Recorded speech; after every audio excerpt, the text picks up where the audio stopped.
My name is Rachel Murat, and I'm a teacher at Main High School, which is right outside of Binghamton, New York. And my name is Alicia Vesely. I am a former student of Rachel Murat, and I'm currently in my freshman year of college. So up on the board, you're going to see a map, and on that map, there are pins placed. And where this came from was I was doing we're doing a project on haters and trolls in my digital citizenship class, and we unfortunately got a very real-world experience of the negativity online because we happened to be doing that project when the shootings in Las Vegas happened, and the kids were just outraged that the negativity that was directed towards the victims when that was not what should have been happening online. So they said, we are tired of the negativity, we need to do something positive. We gotta put some positivity out there. So we brainstormed what we were going to do, and we were going to have a week of positivity, which actually coincided with DigCit week, so it worked out really well. I planned that. And And we got up early for this. yes, we did, yes. So they came up with a whole bunch of activities they wanted to do. We were working on it all week, and then they decided they wanted to do a Twitter chat on Friday morning, the 20th of October, and so I reached out to my PLN to see if they could help us out, and the kids learned about TweetDeck, they learned how to schedule tweets, they learned how to manage a chat, they moderated. I literally was just walking around the room in awe of what happened. So 7:45 hits in the morning, and it was dead silent in my room because the kids were so excited to see all of the tweets, and one of the girls kept yelling, "Oh my gosh, there's Argentina, oh my gosh, there's Australia, oh my gosh, China, oh my gosh." She just kept going on, and I was really more about the chat, not where it was going, and I was like, okay, we'll worry about that later, and she kept going, and I said, you know what, Monday, we'll map it. So I had them drop a pin of each of the unique places. So that was the United States, and then the next slide has, so we hit 5 continents, and this is a half-hour chat. There were more than 1,000 tweets in this half-hour chat, and we hit 5 continents, and we were the #1 trending hashtag for that half an hour, and it was totally based on what the kids were doing. They wanted to spread positivity. So the hashtags were DigCit and Positively Kind. They came up with the questions, they moderated the chat, they interacted with the chat, they did everything of it. And they are still talking about the difference that they made and the ripples of positivity that they had in this chat. And I think that giving them the opportunity to realize that they can make a difference. And you look at the map, and we made it all around the globe. And I thought that was pretty awesome, considering 2 weeks or 3 weeks before that, they didn't necessarily know what a Twitter chat was. And so that was really exciting. So the next part I want to talk about is, so this morning I had some of my DigCit kids post a Flipgrid video. Anybody know what Flipgrid is? Okay, we're all going to know about Flipgrid in a minute. We're all getting fever. We are getting Flipgrid fever. So I had them post a couple questions for our audience members, and I'm hoping, after I show you the power of this, that you would be willing to engage with my students, and then that creates a conversation that was not possible before we had this use of technology for good. So, all right, so we're going to watch Riley. Hi, my name is Riley Phillips, and one question I have for the participants of the Digital Citizenship Summit is, how can I motivate others to become digital leaders? So she put that post up there, and then I asked Mary Alice to respond just so that we could show how this process works.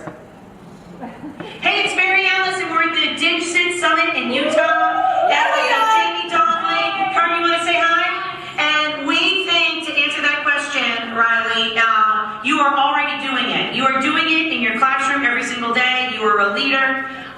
Your whole district is doing it every single day. Your teacher, Mrs. Murat, is incredible. And really, though, the best thing that you can do is lead by example and invite us to be a part of your narrative. Okay, and so that's what you're doing with this see flip that, Mary Alice loves to talk. But you can see the fact that we have that engagement, right? That excitement. So the kids are able to see the responses to that. So what I'm hoping for you is that once I put the, Derek puts the code up there, is that you would engage with my students. And you can do that one of two ways. If you have the Flipgrid app on your phone or your tablet or whatever, you just click on it, the app, and then you would put that code in, which is F93, B as in boy, E as in Edward, B as in boy.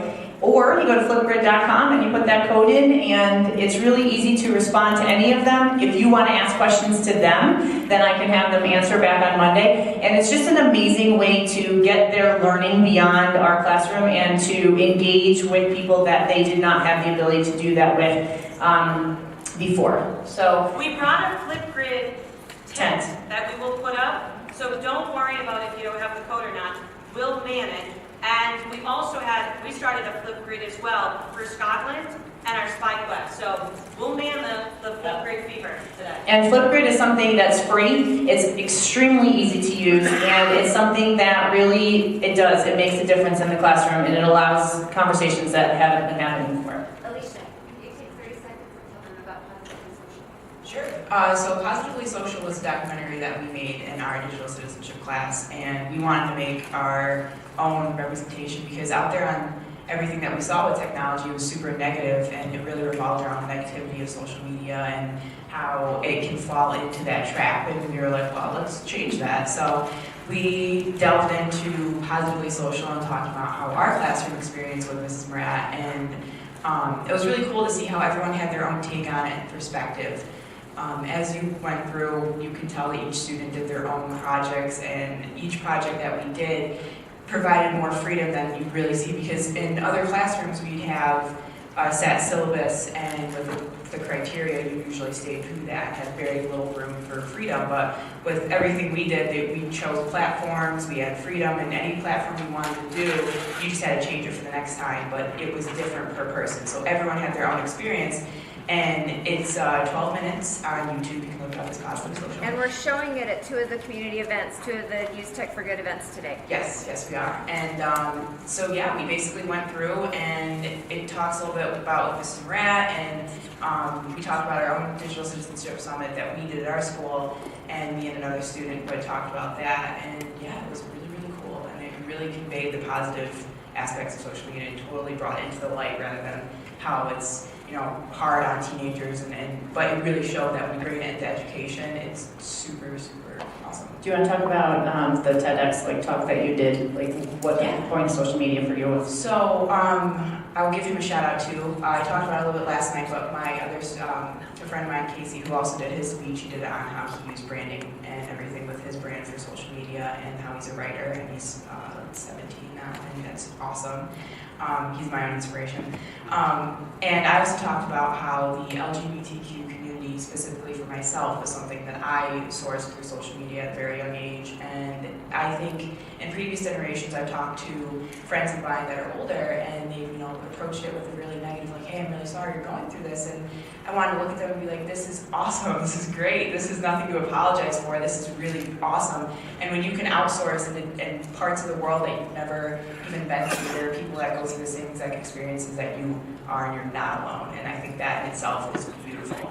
So although you're alone in your room and you're going through your own thing, everyone fights their own battles, and there's somebody out there that's fighting that same battle as you. And just the smartphone in your pocket can connect you and make you not feel alone. So that was also really, really cool. So Thank you.